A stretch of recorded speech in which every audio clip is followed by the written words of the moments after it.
Bismillahirrahmanirrahim. Assalamualaikum warahmatullahi wabarakatuh.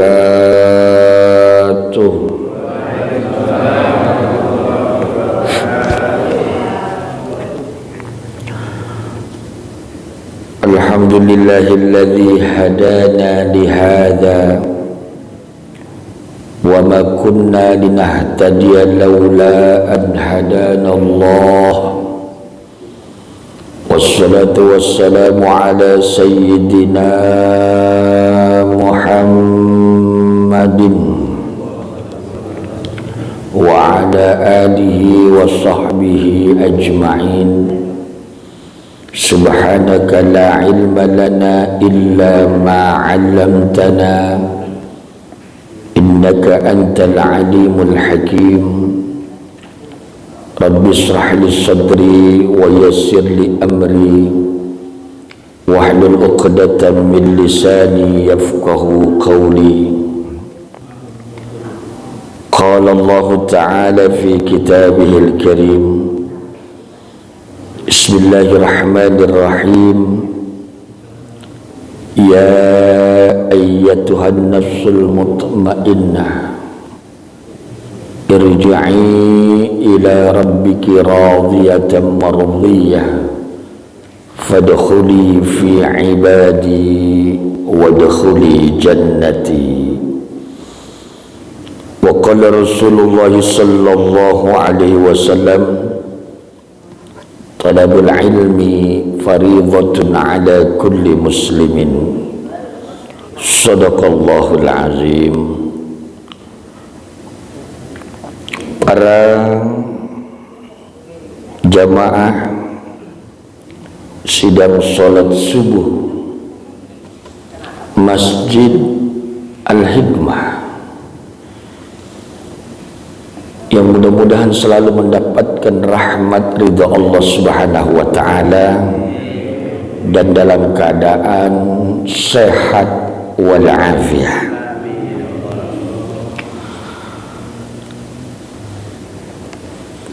Hidup kita hari ini yang lalu sudah berlalu dan tidak akan mungkin kembali lagi. Lan tarjal ayyam lati madat. Besok, nanti, lusa, minggu depan masih gaib, belum jelas. Bagaimana sikap kita sebagai seorang muslim hari ini yang dinilai oleh Allah Subhanahu wa taala detik ini, bapak-bapak, ibu-ibu yang hari ini dari rumah berniat untuk beribadah kepada Allah. Di dalamnya kita melaksanakan sholat subuh berjamaah, ditambah sekarang kajian keilmuan. Tentu nafsu berontak, Pak. Nafsu menolak. Innan nafsa la'ammarah bisu. Nafsu inginnya itu enak-enak, hal-hal yang buruk. Tapi bapak-bapak dan saudara-saudara mampu mengendalikan, menata, mengarahkan nafsu kita yang berontak ini untuk bisa mendapatkan rahmat ridha Allah Subhanahu wa ta'ala. Inilah nafsu yang disebutnya nafsul mutmainnah, nafsu yang mendapatkan rahmat Allah, ridha Allah. Kalau bicara enak, Pak, yang enak mas hari ini sekarang ini masih tidur, betul-betul tidur, Pak. Sekarang aja lagi ada yang masih udah ngantuk-ngantuk. Yang enak ini sekarang ya pokoknya nafsunya arah yang enak-enak. Tapi bapak-bapak dan saudara-saudara, alhamdulillah ini saat yang dinilai. Bahkan bagaimana pahala nilai subuh berjamaah, bagaimana sholat sunnah qobliyah subuh atau sholat fajar nilainya khairum minad dunya wa ma fiha. Bagaimana thalabul ilmi ini thalabul ilmi, Pak, ibu-ibu sekalian, dibandingkan dengan ibadah-ibadah yang lainnya ini luar biasa. Kenapa luar biasa? Dari salah satu ibadah, karena ibadah itu yang kita kerjakan itu mendapatkan ujrahnya, sawabnya, nilainya di hadapan Allah setelah melaksanakan pelaksanaan ibadah itu. Tapi bedanya dengan talabul ilmi, Rasulullah sallallahu alaihi wasallam bersabda, "Man intaqala liyata'allama ilman, ghufira lahu qabla an yakhdhuwa." Siapa orang yang mau melangkahkan kakinya, baru mau niat talabul ilmi, belum ke tempat taklim, belum ke tempat majlis ilmu, ghufira lahu, dosanya sudah diampuni oleh Allah Subhanahu wa taala. Belum tuh, qabla ayakhtua, sebelum melangkahkan kaki kita keluar ke rumah, bismillah tawakkaltu ala Allah, la haula wa la quwata illa billahil aliyyil azim. Sudah diampuni, Pak. Subhanallah. Jadi saya nih, bapak-bapak nih udah dapat ampunan dari itu. Masya Allah. Tentu dosa-dosa yang kecil. Kalau dosa besar tidak ada jalan lain, yaitu taubatan nasuha. Kira-kira bapak-bapak banyak dosa nggak nih? Ada yang berani mengatakan, saya nggak punya dosa, Ustaz. Saya mau kasih duit 100.000. Kemana dosa? Ada yang berani nggak kira-kira? Pasti nggak ada yang berani dah. Nggak ada yang berani Pak mengatakan, saya Ustaz, semenjak akil balik, saya nggak pernah berbuat dosa. Saya nggak minuman keras, saya nggak zina, saya nggak korupsi, saya nggak melakukan amalan dosa yang zahir. Mungkin iya yang zahir tidak, tapi yang batin.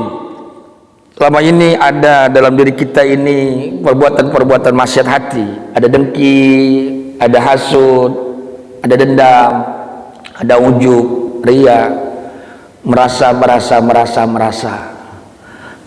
soleh, merasa paling alim, merasa paling benar, merasa ahli surga. Saya teringat kalam dari Salman Al-Farisi, salah seorang sahabat baginda Rasulullah SAW, dan beliau juga seorang pejabat. Ketika beliau dipanggil oleh seseorang, ya karimal qaum, wahai orang mulia, apa jawaban Salman, Pak, dengan tawadunya? In dakhaltul jannah fa ana karim, wa in dakhaltun nar fa ana laim. Kalau saya masuk surga, sudah masuk surga nih, Anda boleh mengatakan saya orang mulia kalau sudah masuk surga. Kalau belum masuk surga, jangan panggil saya mulia. Kalau saya masuk neraka, Anda laim, saya terkutuk, saya terhina. Subhanallah, ini sekelas Salman Al-Farisi. Jadi boleh kamu mengatakan saya ini orang mulia? Itu bagaimana tidak mulia? Sahabat Rasulullah, seorang pejabat, akhlaknya mulia. Jadi bapak-bapak jangan merasa kita ini paling mulia. Jangan inginnya itu dihilangkan, ingin dimuliakan, ingin dihormati, ingin disanjung, hilangkan itu. Tapi kalau dimuliakan orang, dihormati orang, itu karunia, alhamdulillah. Tapi ketika kita tidak dimuliakan, ya sudah biasa saja. Ada titelnya haji, titelnya di belakangnya itu ada banyak itu, begitu banyak titelnya. Ketika suatu acara tidak disebut hajinya, titelnya, marah, Pak. Ini MC kurang ajar. Saya udah haji, saya punya titel banyak, nggak dihargai sama sekali. Bahkan ketika dia di dalam suatu resepsi undangan, Pak, di undangan itu tidak ditulis gelarnya, tidak ditulis hajinya, nggak datang, Pak. Ada yang nggak model yang begitu di sini? Di sini. Kalau ada mana orangnya, Pak? Sampai segitunya tuh, ingin dimuliakan ini. Sekelas sahabat Salman Al-Farisi, yang itu yang berhak dikemuliakan saja, dia masih merasa hina. Kalau saya udah masuk surga, boleh kamu mengatakan saya ini, panggil saya ke orang yang mulia. Jadi di sini kan nggak ada yang tahu nih, termasuk saya Al-Fakir, nggak ada yang tahu siapa yang paling mulia. redaksinya ayatnya inna akramakum indallah, bukan indanas, indallah, orang yang paling mulia di hadapan Allah. Kalau indanas, orang mulia itu dihormati pejabat, orang kaya, betul nggak Pak? Oh, orang-orang kaya, pejabat Pak, pagi-pagi itu udah antri di rumah. Dimuliakan, dihormati. Tapi ini bahasanya indallah. Siapa? Inna akramakum indallahi atqakum, orang yang takwa di hadapan Allah Subhanahu wa taala. Nah, sekarang bapak-bapak, sekarang bapak ibu-ibu termasuk orang-orang yang dimuliakan oleh Allah tidak? Orang yang paling mulia tidak? Wallahu a'lam. Zahirnya memang kita ke masjid, zahirnya kita bertolabul ilmi, tapi ada enggak yang sungguhnya di dalam hatinya ada perasaan-perasaan ujub, dengki, sombong? Maka hilangkan sekalian, jauhkan itu perasa-perasa merasa hebat, merasa mulia. Karena Allah sudah sering menyampaikan, saya sampaikan, fala tuzakku anfusakum wa a'lamu biman ittaqa. Janganlah dirimu merasa mulia, janganlah dirimu merasa paling soleh. Kenapa? Karena Allah tahu siapa diri kita sesungguhnya. Diri kita ini banyak dosa Pak, banyak kesalahan, banyak khilafan. Mungkin orang lain tidak tahu kita melakukan dosa, bahkan anak istri kita nggak tahu, tapi Allah tahu. Dimanapun, wherever and whenever, dimanapun kita berada, Allah tahu Pak. Allah tahu apa yang terbesit dalam hati kita, apa yang terpikir di pun kita. Ini kalau tidak salah, dalam satu hari itu lintasan di dalam kita ini ada kurang lebih 70.000 lintasan yang terlintas. Allah tahu itu lintasan itu. Maka pantas kalau lagi sholat itu Allahu Akbar, mungkin awal-awal tidak terlintas, sudah mungkin rakaat kedua mulai itu. Hari Sabtu kondangan 3, menghadiri resepsi 3 tempat. Aduh, bermulai tuh, terpakai mobil, pakai motor ya, terpakai baju apa, terus apa tuh, berjalan tuh.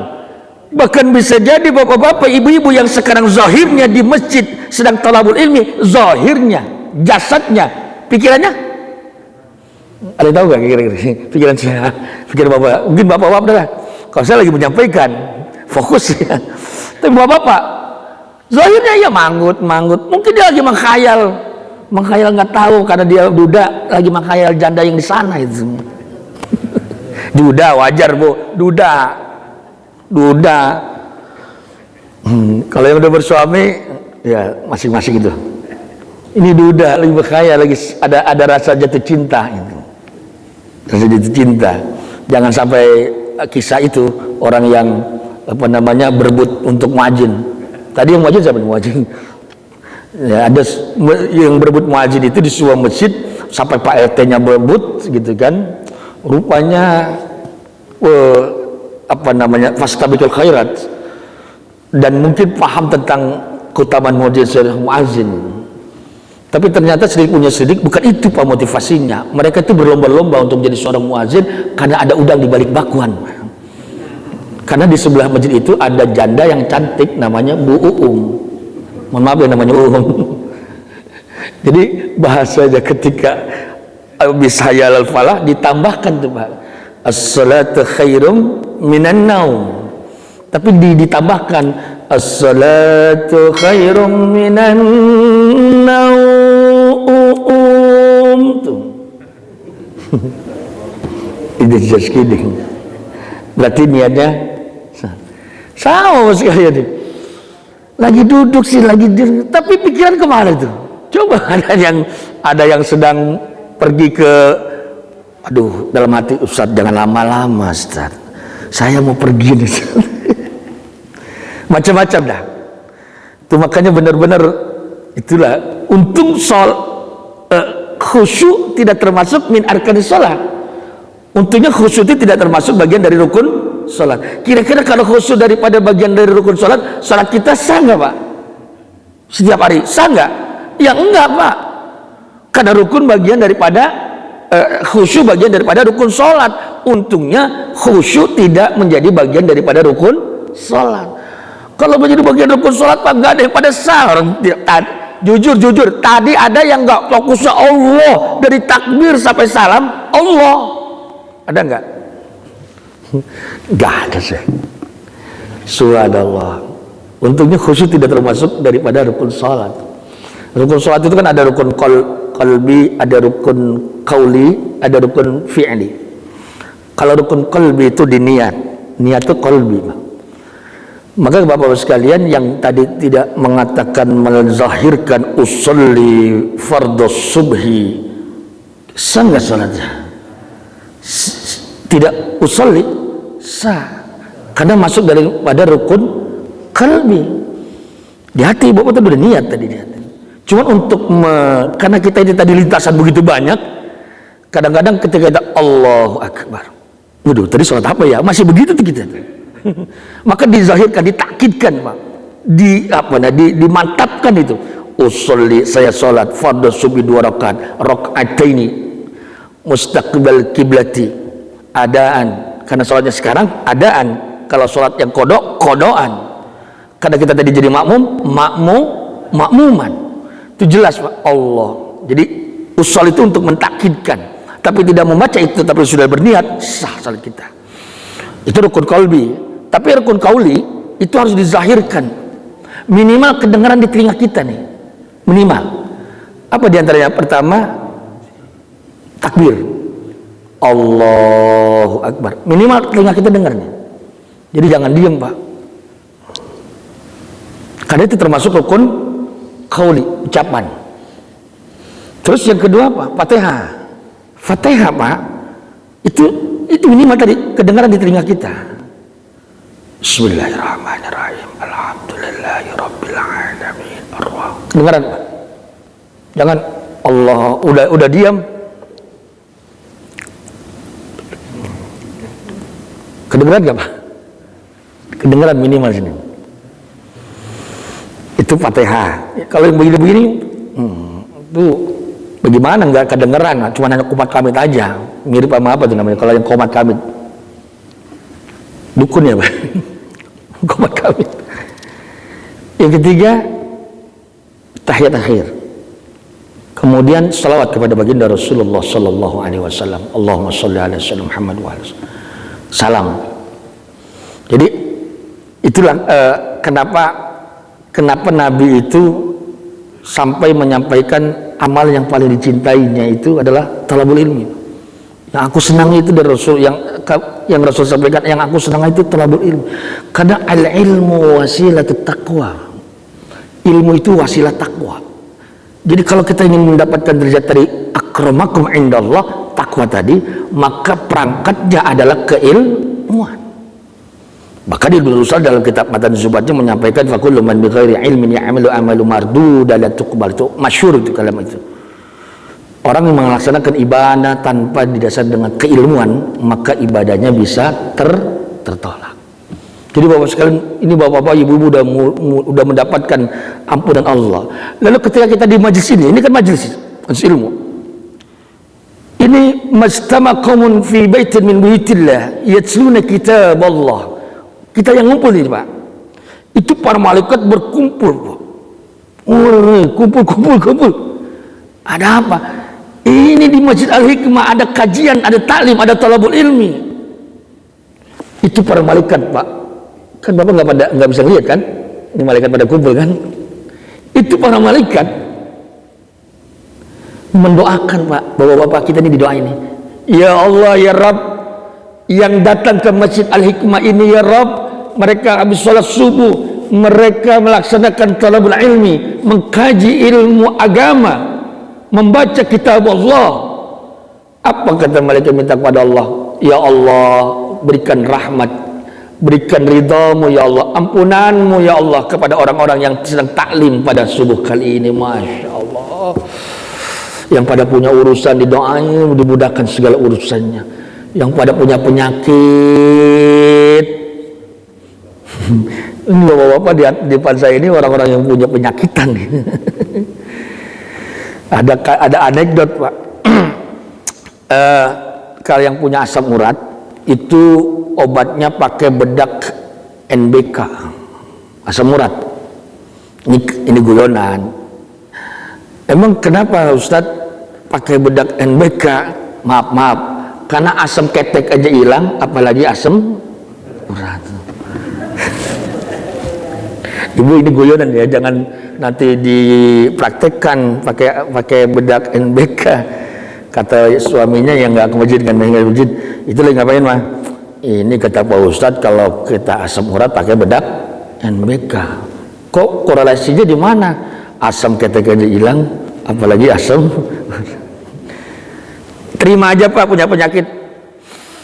Ridho, sabar. Itulah kalau orang-orang yang sudah punya nafsul mutmainnah, jiwanya tenang. Jiwanya tenang. Kenapa jiwanya tenang? Karena semuanya permasalahannya dia sudah serahkan kepada Allah Subhanahu wa Ta'ala.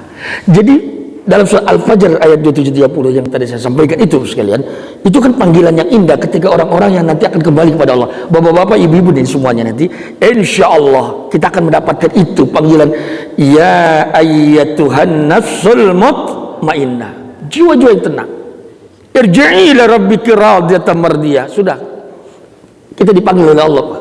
Udah kembali dah, udah cukup dah, udah di dunia udah lama, capek udah, ada usia 60, ada 70, udah capek ya Pak, capek udah mikirin anak yang dipikirin, dibela-belain, gak mau taat, gak mau bakti, capek, mau masalah seabrek-abrek gudang masalah finansial.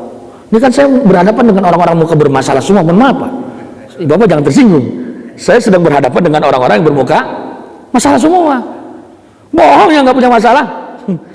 Ayo lagi siapa yang tunjuk tangan, berani tunjuk tangan? Siapa yang nggak punya masalah tunjuk tangan Pak? Ibu-ibu kalian yang berani. Nggak ada yang nggak punya masalah kita di sini. Kok bisa begitu? Ya inilah dunia Pak. Memang dunia ini tempat gudangnya masalah, ujian. Kalau kita nggak mau dapat masalah ujian, jangan tinggal di dunia.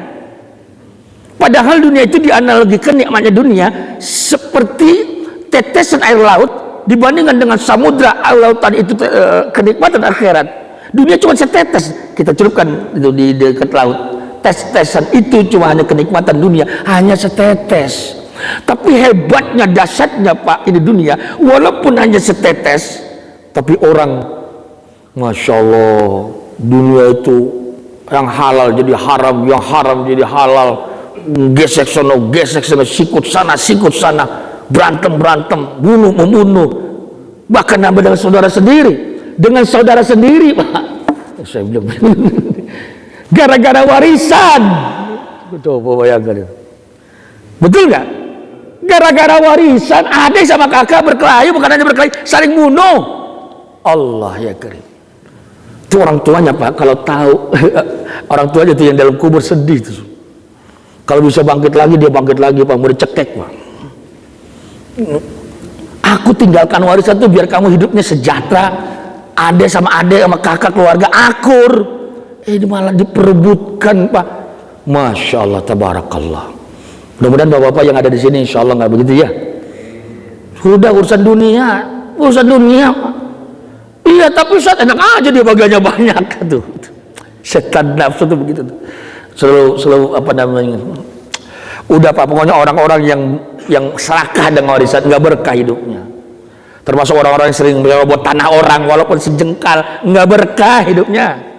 Coba nggak berkah. Berkah itu kan ziyadatul khairat, nggak ada pertama kebaikan, yang adalah keburukan, yang ada nggak tenang hidupnya. Maka sudah ridho saja. Saya alhamdulillah Pak termasuk keluarga yang memang saya tidak ribut dengan warisan. Kenapa? Karena nggak ada yang diributkan. Kakak saya dulu itu katanya orang kaya Pak, itu di tanah 100 itu 7 turunan itu bandanya nggak akan habis. Kenapa saya nggak dapat? Karena saya keturunan yang ke-8. 7 turunan harus selesai. Oh, jiwa yang tenang itu Pak, dia sudah kembalikan kepada Allah. Kondisi pandemi yang luar biasa dahsyatnya sampai sekarang kita pakai masker, ya kan? Tapi jangan sampai ini akidah nih. Dulu kan ada itu pakai masker harga mati.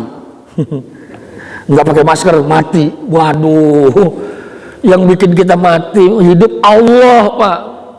Allah. Maka orang yang jiwanya tenang mah tauhidnya kuat pada Allah mah. Tetap dia protokol kesehatan pakai masker, tapi jangan mempunyai suatu pemikiran kalau nggak pakai masker mati. Enggak. Tetap dia menjaga protokol kesehatan dengan pakai masker. Bahwa yang mematikan hidupkan kita hanya Allah, bukan karena maskernya gitu. Biar mindsetnya dari itu harus diluruskan. Orang-orang yang juga tenang dia kembalikan semua kepada Allah. Ya Allah, kenapa hidup begini ya? Yang punya perusahaan bangkrut Pak, yang punya usaha bangkrut, pekerjaan di PHK, Masya Allah. Kan lumayan Pak, 2 tahunan kemarin itu ya mungkin sampai sekarang Allah alam. Ada yang sudah benar-benar kayak putus asa. Disitulah ujian Pak. Gara-gara kondisi seperti itu, banyak orang, nggak sedikit Pak yang bunuh diri. Mohon maaf, bahkan nggak sedikit yang rumah tangganya berpisah Pak, cerai suami istri dengan adanya kondisi pandemi seperti ini. Masya Allah, sebenarnya kan ujian. Orang beriman dia paham Pak, sudah tertulis dalam Lauhul Mahfuz, ma asaba min musibatin fil ardi wala fi anfusikum min qabli an nabraha inna dzalika 'ala Allah yasir. Udah tertulis dalam Mahfuz, ma asaba min musibatin fil ardi, apa yang terjadi di bumi, wala fi anfusikum, dan dalam diri kamu, illa fi kitabim min qabli an nabraha. Itu sudah tertulis dalam Mahfuz Pak. Nanti adanya pandemi seperti ini sudah tertulis. Bahkan bapak-bapak yang sedang kumpul saat ini di masjid ini, ibu-ibu, ini sudah tertulis. Subhanallah. Jadi apa yang mau kita khawatirkan? Semua sudah kenal sistem yang Allah sudah ciptakan seperti ini. Buat apa? Ujian buat kita agar kita kembali kepada Allah. Mungkin yang sebelum kopi dulu jauh dari Allah, senang maksiat, dosa, sekarang kembali kepada Allah. Sudah saatnya Pak, sudah saatnya. Sebelum kita dipanggil ya ayyatuhan nafsul mutmainnah, maka itu kalimat itu, ayat itu Bapak sekalian, sebelum kita dipanggil, maka jadikan hidup kita ini mempunyai nafsul mutmainnah. Salah satunya untuk mendapatkan nafsul mutmainnah seperti itu. Nafsunya tadi pengennya ke sana, tapi diarahkan ke masjid ini untuk talabul ilmi. Inilah bapak-bapak yang mendapatkan rahmat, nafsu yang dapat rahmat dari Allah Subhanahu wa ta'ala. Nafsul mutmainnah, dia adalah orang-orang yang selalu kembalikan, irji'i ila rabbik, semua permasalahannya dia kembalikan semua kepada Allah. Dia hanya saja berikhtiar, dia selalu meminta petunjuk dari Allah, hidayah dari doanya. Karena bagaimanapun kita bisa begini Pak, ini merupakan qadar irada Allah. Bapak-bapak digerakkan seperti ini kemarin, ini qadar irada Allah. Maka bapak-bapak, ibu-ibu orang pilihan ini, alhamdulillah. Tapi jangan merasa paling mulia. Apaan hari ini belum pada bangun subuh, mau jadi apa? Ini gua. Jangan. Kita juga kalau ngajak aja Pak. Ayo subuh berjamaah, ayo sholat berjamaah, ngajak Pak. Tapi jangan menjas, jangan menilai bahwa kita yang paling mulia. Tidak. Bisa jadi mereka lebih mulia dari kita, nggak ada yang tahu Pak. Kita cuma hanya udah fastabiqul khairat, ayo berlomba-lomba dalam kebaikan, udah. Ngajak aja Pak. Jangan menjudge apaan kamu, rumah dekat masjid kagak mau jadi apa kamu, mau udah nggak apa-apa, ngajak aja. Nanti Allah yang semua kan qadar irada Allah. Sampai Rasulullah Abu Talib itu sekalian, itu Rasulullah itu pingin ya Allah Abu Talib dapat hidayah, tapi innaka lan tahdi man ahbabta ya Allah. Nggak bisa, yang ngasih hidayah itu aku, kata Allah, aku yang punya hak prerogatif ya aku. Maka ini sekarang ini semua qadar irada Allah Pak. Kita masih bisa begini, alhamdulillah. Ini jalan luar biasa. Jangankan masalah ibadah Pak, kita masih makan minum aja dengan tenang. Ini nikmat terbesar Pak, nikmat yang terbesar. Kita bisa makan minum aja, alhamdulillah. Banyak nggak orang yang tidak bisa makan minum sampai saat ini? Banyak. Jadi nikmat terbesar ini bukan bisa dari seorang pejabat, itu nikmat terbesar. Bukan orang kaya bisa makan. Sampai Umar bin Khattab ketika awal dilantik itu menjadi khalifah, orang-orang sudah akan mendengarkan visi misi Umar bin Khattab tentang negara. Ternyata sambutannya apa Pak?